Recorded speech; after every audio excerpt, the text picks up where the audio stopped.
my name is Carrie and welcome to my channel. Today I'm going to be doing my reflection for Q2 of 2026.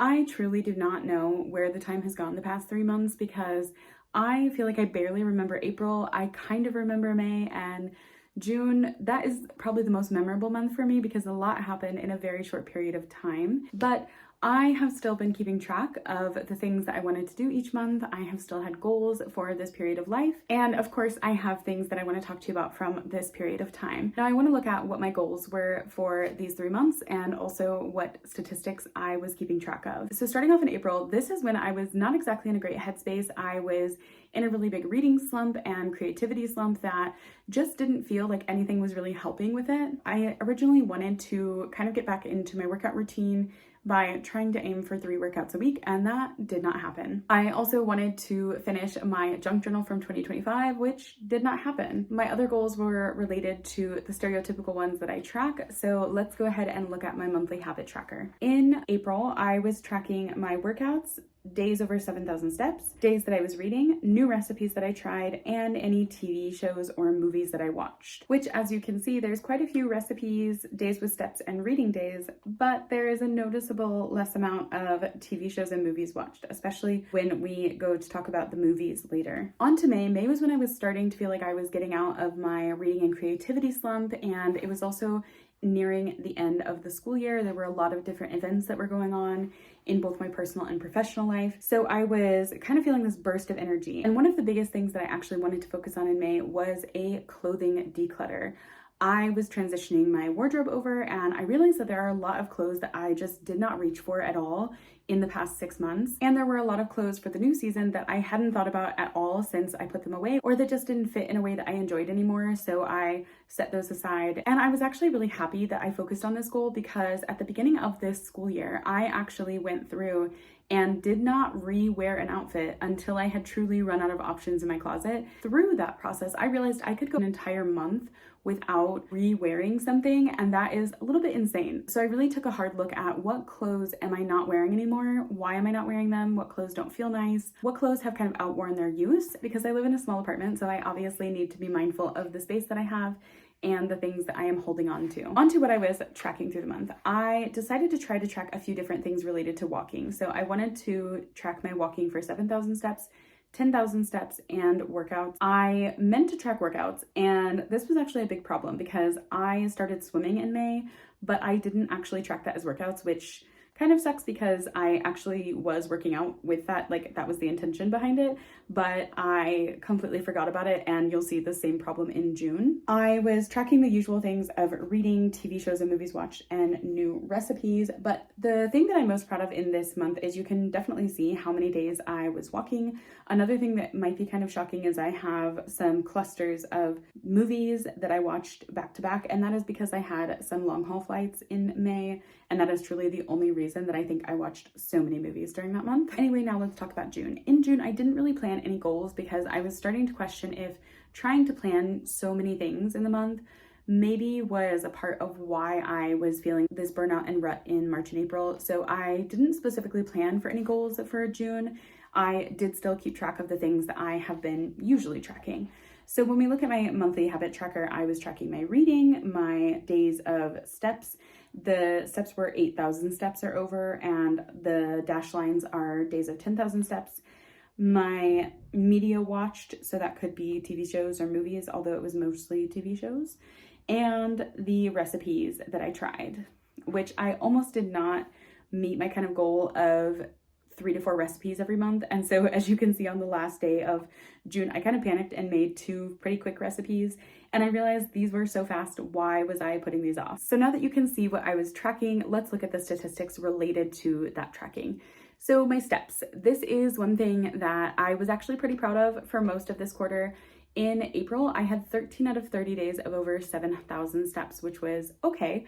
But the real win was in May, where I had 20 out of 31 days of over 8,000 steps, and half of those were actually days over 10,000 steps, which was really great. June was a month that I entered with a lot of high hopes into, but I only met my goal of 13 out of 30 days of over 8,000 steps. and 8 of those days were over 10,000 steps. There was a drop off in June because I had an ankle sprain that left me on the couch for quite a few weeks. So that was very unfortunate because I was really getting into a rhythm of swimming pretty regularly and getting my steps in at over 10,000 every day, and that was just like completely cut off in terms of momentum. The one thing that did kind of bring me an ironic sense of joy was that there was actually a maintenance problem with the pool that I go to. Basically the week after I sprained my ankle, it was shut down for like 2 of the weeks that I couldn't go there anyway, and I was joking with everyone that the pool just missed me so much that it couldn't stay open without me. So I am hoping though that by the time I am able to go back to the pool that it reopens, because I definitely want to keep swimming this summer. I will talk a little bit more about that in like my end of reflections because there's a whole diatribe that I have about that. Onto the media watched. I watched 13 movies, which feels a little insane because that definitely supersedes my goal of watching at least 4 movies every month. But I was really happy that I found some new favorite movies through this, and I want to talk about those just pretty briefly. The first one being Rental Family. This is with Brendan Fraser, and it's about an American man that moves to Japan and is working as an actor there, although he is pretty unsuccessful. Because of his unsuccessful career, he ends up taking a job as this kind of rental American for these Japanese people who want an American to be involved with them for various different reasons. This was a beautiful film that explores loneliness and the rigidity of cultural norms within Japan, but also this kind of broad spectrum of emotions of living in another country, struggling with your career, feeling very far away or disconnected from your family, that I thought were really well done. The cinematography in this was also really beautiful, and I was pleasantly surprised by this one. I did watch it on one of my flights and ended up crying. So just forewarning, have the tissues ready. Now, the next one is one that was actually on Netflix, and that is Remarkably Bright Creatures. I personally love Sally Field, and I was so excited to see that she was in this adaptation. This is, of course, an adaptation of Shelby Van Pelt's Remarkably Bright Creatures, and I thought that this was really well done in terms of adhering to the original story, but also making some changes that really helped the through line of the story come across better. I loved Marcel. I loved Sally Field's role. It was such a great movie. I think also that they made Cameron a little bit more favorable in the movie, which I think was a good decision because he was so incredibly frustrating in the book. This is another one that you should definitely have tissues ready for. The next one is a film that is originally, I think, in Spanish or Basque or possibly both, and that is The Invisible Guardian. It's about the story of this woman who previously trained with the FBI and ends up returning to her hometown where she had a traumatic upbringing, and she comes back because of a murder that happened that she thinks is connected to another murder that happened, I think, relatively nearby. This was super intense. I felt so unsettled while watching this movie. There were just parts that were genuinely terrifying to me, but I'm also a baby with scary movies, so keep that in mind. I do think this had a really good thriller element, and there was a really crazy cliffhanger in this because this is actually a trilogy of movies. They are based on books that I would kind of like to read, but the books don't have very high ratings, so I'm a little bit nervous that maybe the books will not be as good because the way they brought this to life was really incredibly cool. And the last movie is actually a throwback movie. This movie came out, I think, around the mid to late 2000s. It feels very much like an encapsulation of the 2008 recession, but that is Little Miss Sunshine. This stars Steve Carell and Abigail Breslin. It is the story of a man who attempted suicide and then joins his sister and her family as they embark on this road trip to take their young daughter to a beauty pageant where she will be performing. This was a just really heartwarming story. It was very funny in terms of the characters and some of the plot lines that happen. I was pleasantly surprised because there are not a lot of movies from the 2000s that I think kind of hold up in the long term, but this is one that definitely earns its place. Now, there were, of course, some bad movies as well. So there were kind of 4 movies that I was disappointed in or that I thought were bad. The first 2 were ones that I thought were genuinely bad. And that first one is A Family Affair. This is with Zac Efron and Nicole Kidman, where they have an age gap romance, and it was truly awful. There is just no chemistry between them, and I felt so uncomfortable watching this movie because it just felt like somebody's fan fiction brought to life, and it was a little disturbing. The second one is Wrecking Crew with, I think, Dave Bautista and Jason Momoa. I love both of them as actors, and I thought that they made up for a great cast here. Like, there was good banter between them. However, this is about them reuniting as brothers after the death of their father, and they kind of become involved in what happened to their father. This was too action heavy for me, which I know sounds dumb because obviously it's advertised as an action movie. I was watching this more for the cast, and I just realized that I'm not that big of an action fan in terms of these really dramatic scenes where it's just like constant shooting, constant fighting. That's not my jam, and so I didn't really enjoy this one as much as I hoped I would. After that, there were two that I was just kind of disappointed in. The first one was the drama. This one is pretty famous with Zendaya and Robert Pattinson. I actually enjoyed both of them in this movie, and I liked their characters together in this. But the actual like focal point of this movie was something that I felt like was really underexplored. There is this big revelation that happens, and it doesn't really amount to anything. I felt like there were certain themes that they could have explored more, or like there could have been more dialogue about certain elements, but it just never really went deep enough into anything. And it felt like the movie itself got kind of stuck at this surface level where it had a really great cast and really great acting, yet the story itself was only half-baked. The last one that I was disappointed in was Disclosure Day. This was similar to my problem with the drama. There was no depth to this. There was a star-studded cast and an interesting concept, but it got bogged down in kitschy action scenes. There are these powers that are introduced into the story that are never explored or really thoroughly explained. I think I'm most disappointed in this because I saw a lot of the advertising, specifically with Emily Blunt and Coleman Domingo, where they were talking about how this movie is like a message to humanity and this movie is meant to bring humanity together. And I don't think that it did that. Those are broad claims anyway, but it just felt like this movie could have been any other sci-fi movie that deals with aliens for me. Now on to TV shows. I watched 10 seasons of TV shows in this quarter, and I finished 5 TV shows.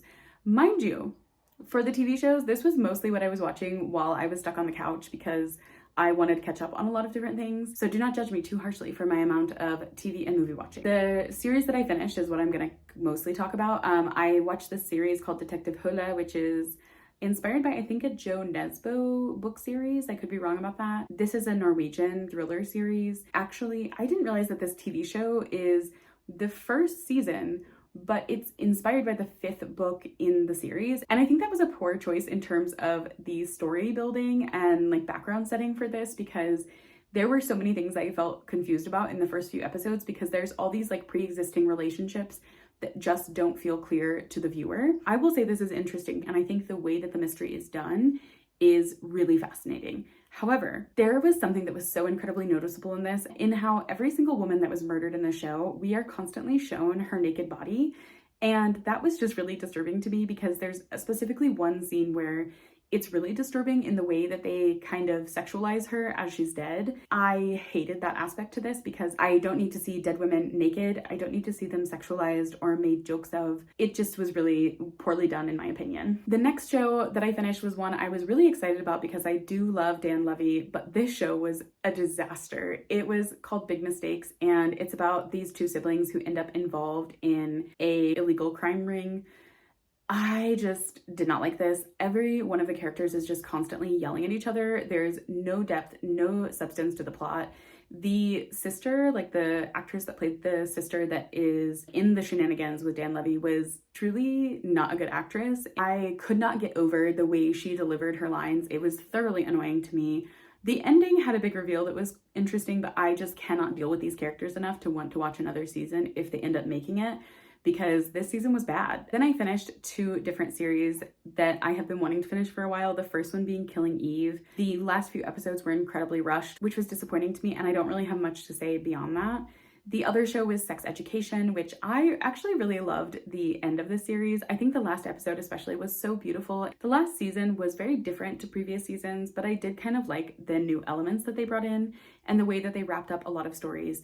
So yeah, I can't fault it too much. And the last series that I finished was Bodkin, where there's an American podcaster, an Irish journalist, and I believe a British journalist who are all going to this small town where something happened at this traditional festival, and they are doing the festival for the first time since then, so they're trying to kind of investigate it and make a podcast. It has an odd cast that are really funny together, actually, and I did enjoy the story here.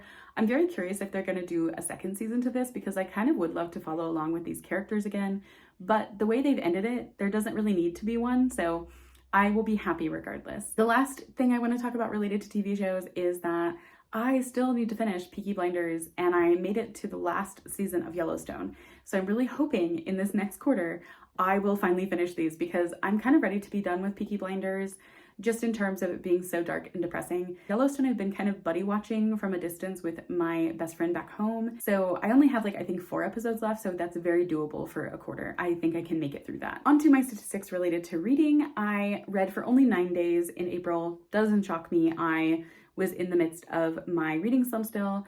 May does kind of shock me because May was when I felt like I was out of my reading slump, but it's really because I started reading towards the end of the month. I read for 6 out of 31 days, but I was flying through books, so that was a little bit better, I guess, and I had better reads, I guess, in that month.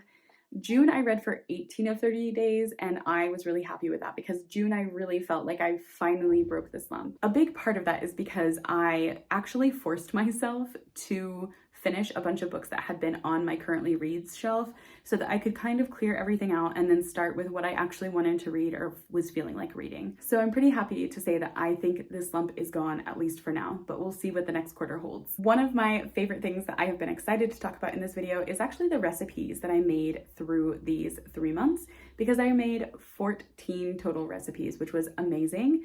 And there were quite a few hits from this and very few misses, which is even more important. So one of the first things that I was really proud of is a butter chicken pot pie. I saw this on TikTok. This was such a comfort food, especially in April where there were these rainy days that were never ending. I truly love this, especially because it was so easy to throw together. Of course, all of the recipes I used that I enjoyed will be linked down below. The next one I want to talk about was actually more of a snack. It was these peanut butter balls that I saw on TikTok. These were addicting. I have made these like at least once a week since finding them. They are so nice.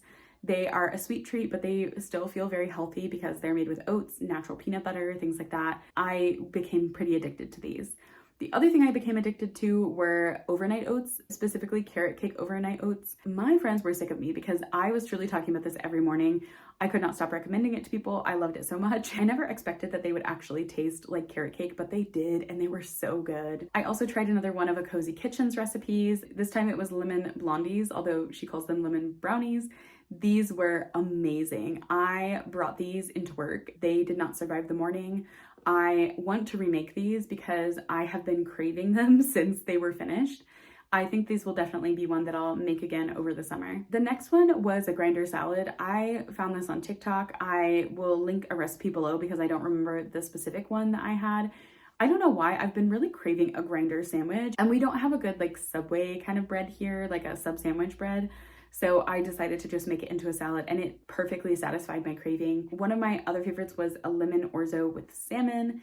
This was very herby, very fresh. I really, really enjoyed this, and it was a nice transition from spring to summer for me. And the last thing that I really cannot stop hyperfixating on, because even right now in July, I'm still making this, and that is a jalapeno popper chicken salad. I found this from Smaller Sam on TikTok. I really enjoy her recipes because she makes a lot of adaptations to incorporate better fiber and higher protein into meals. This chicken salad was so good. I have put this in wraps. I've put it on bread. I have given it as a recipe to my friends, and we have all been really enjoying this. I love jalapeno flavored things, and this just like fully tastes like the filling of a jalapeno popper, which is exactly what I wanted. The only 2 bad recipes that I had this quarter, one was these cottage cheese bagels. I wanted to make these, but cottage cheese that we have here is not as liquid as in the US. And so I think this was the problem because they came out more like bread than bagels. It was a little weird. But yeah, I think I might need to experiment with this a little bit. I am gonna try to figure out how I could kind of make an alternative because we just don't have the same cottage cheese here. The other thing was French toast muffins. And as I was making it, I thought it was really weird because they didn't have any sweetener in it really. There was just like a sugar and cinnamon like topping that was put on, but no sugar that was mixed in. And this was a big problem. These did not taste right. They tasted like bread with some cinnamon essence on them. So I just really failed at checking the recipe to make sure that there was some type of sweetener added because it definitely needed it here. Oh well, things happen. I am sure I can try another type of recipe for this with a sweetener in it and it will probably be good. but it was kind of disappointing because I had bread that I was trying to use up and not waste by putting it in this recipe. So unfortunately that did not work out. On to music and podcasts that I listened to. I was only really listening to music. I wasn't really getting into any podcasts during this time, but there were 2 albums that I really loved. The first one was this album May Contain Hope by RAYE. This was amazing. This sounds like the soundtrack to a musical. I loved this. I think it's so cool how she experiments with music. I loved her song, like the What's Up Shakespeare, Winter Woman. Like, I just loved this. It was so empowering. It was such a fun album that I just could not stop listening to. Another one that kind of surprised me was Middle of Nowhere by Kacey Musgraves. I have really been getting into my like country music era with Zach Bryan and Kacey Musgraves. I have not stopped laughing over the song Dry Spell. I loved that. Also, Mexican Honey is one of my favorites here. Horses and Divorces with her and Miranda Lambert was shockingly amazing to me. Yeah, I just really loved this. Like, there are so many songs on both of these albums that I just cannot stop listening to, and I am so glad that I discovered both of these. Now on to some life events that I want to talk about a little bit more. As I mentioned earlier, one of my goals was spring cleaning, and I did a massive clothing declutter. I am trying to do an ongoing digital declutter, but it feels so overwhelming, especially when going through media on my phone. I have found that I just get overwhelmed after like 20 minutes and then I just cannot do anything with it. So I'm trying to do this strategy that a friend recommended to me and that I later saw on, I think, TikTok. Someone also was doing this. I think my phone was listening to me a little too much because they recommended this, but it's basically like on the day of the month that you're currently on, type that date into your pictures and then you can go through the pictures for that day, or you can do like let's say it's the 1st of the month. So I am looking at the 1st of July, then I'm looking at the 1st of June, the 1st of May. So you can whittle it down by doing it like that. And I have been trying that. I think it's much more manageable. So I've been happy to kind of incorporate that into my digital declutter because I have so many pictures that I have saved on my phone that I just don't need anymore, especially when we're thinking about screenshots that I'm just never going to look at again. So yeah, that has helped a little bit. I really would like to fully digitally declutter by the end of the year though, because I just don't want to feel overwhelmed when I'm trying to look through my phone for something. The other really big thing that I started was swimming. I talked about this a little bit earlier as well, but I truly cannot describe how much this has positively impacted my mental health. I was kind of nervous originally to start swimming because I'm a very slow swimmer. I don't really have the breathing down properly. I am like kind of terrified of drowning, so I get a little nervous with like staying with my face in the water for so long. But I really let go of that, and since the pool that I go to is not like a summer pool, it's an indoor pool specifically for exercise, I have found the times where it is incredibly empty, so I can kind of make it work for me in terms of not going during peak hours, not having to worry about crowded lanes and things like that, and just enjoying the quiet, the time to myself, the way that I can decompress and relax from things and kind of just let my mind really relax and quiet. That has been so incredibly rewarding. I'm so glad that I did this. I am hoping to be able to continue this. I'm going back to the US in a month to visit my family, and I know I'll be able to swim there just because of like friends and family that have pools. But I would like to kind of continue this into the school year. I don't know if it will be possible in the first semester just because I'll be teaching my most classes during that time. But I'm hoping that I will continue it because it has really provided a comfort that I needed. Now onto my kind of like end reflections or my mid-year reflection. As I said, this year has really flown by. And to be honest, the first quarter was really difficult for me. And the second quarter was feeling like easing out of this period of hardship in my life. There have been a lot of up and downs, but one of the biggest things that I have reflected on so far this year is that I have really prioritized making time for my friends, doing more social events with them, doing more activities together where we are doing things that we enjoy or trying new things. And especially in terms of my long distance friendships, I have really prioritized trying to keep in touch with people more. That has just been really fulfilling to me. I've also branched out and made some new friends as well through different activities and different friend groups. And I really want to keep this as my focus for 2026 of investing into my relationships with people. Because like, for example, with hurting my ankle, so many of my friends were so incredibly helpful. People brought me food, people helped me with cleaning and going to doctor's appointments. That meant so incredibly much to me, especially being so far away from my family. There were times where I really wished that my family were here in terms of just having that familial comfort. But my friends felt like family during this time, and I am so thankful for them. because I truly think I would have gone crazy being in my apartment for so long. So I've just been very happy with this. And I think that has been my kind of like greatest success in 2026, is feeling like I have really been putting the work into my friendships and feeling that love and support returned to me. So yeah, that is my reflection for quarter two. I think that this is a time where I am feeling very optimistic for what comes in the next quarter. And I would love to hear about what you have been working on in this quarter, how your life is going, what you have maybe started new, or if you have been becoming obsessed with something. I would love to hear your thoughts about this and discuss more of these things. So I hope that you enjoyed this video, and thank you so much for watching. Until next time, bye!